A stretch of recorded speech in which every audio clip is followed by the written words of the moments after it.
All right, so I've got an F250 6-liter diesel in my garage right now. Just finished rebuilding the engine about a month ago, a little more. Got about 4,000 miles on the engine, running great. One of the things that I was unable to diagnose prior to the engine going back in was a bad power steering pump. Now, the reason I'm doing this video is because I have not seen very many videos on removing and putting a power steering pump into the F250, except with ones that have already got the front end pulled off, radiator out, and fan removed. So if it's all together, one, you don't want to lose all the time pulling that stuff. Two, you don't want to lose the coolant if you don't have to. And three, it's really a pain in the butt just to get a power steering pump out. So I want to show you a little trick that worked for me, and you can do it too.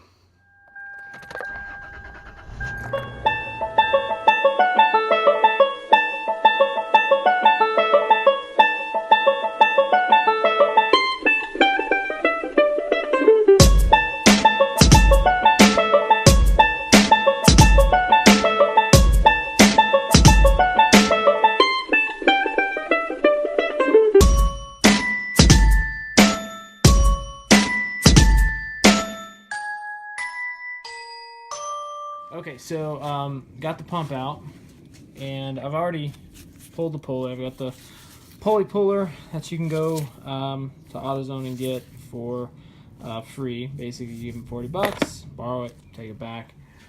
If you're looking up this video, you know that AutoZone leases tools for free. No secret to you.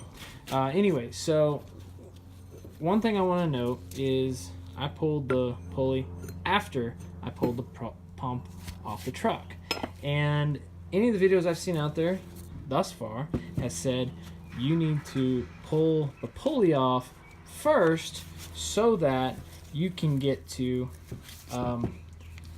the hose that connects right here. So this pulley sits in super tight, and so you can imagine if it were centered on the shaft, that it'd be right in the way of being able to get a full swing on with a wrench on this, and you can't, because it's I think it's an 18. I'm not positive because I didn't put an 18 on it, because I couldn't get a wrench on it to decide. So what I did was I guessed, I knew it wasn't a 17, and so I went over to a standard size, and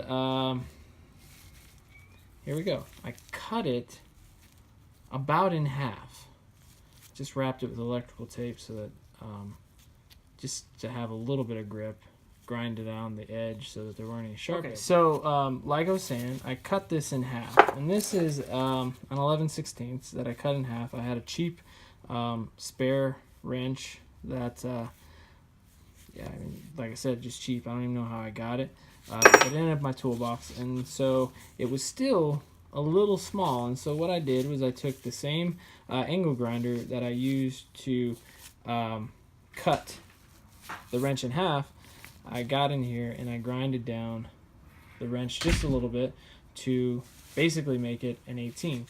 So with this back behind it, you get out of the way of the hoses and can actually get a swing on that that nut that holds that hose on. And once you get that hose off, you can pull the 3 bolts and it drops right out. Honestly, if I would have done this from the very beginning, I think this job would have been about an hour's worth of work. Instead, now I'm pushing into hour 2, and hopefully I'll be done within the hour. So just a little trick.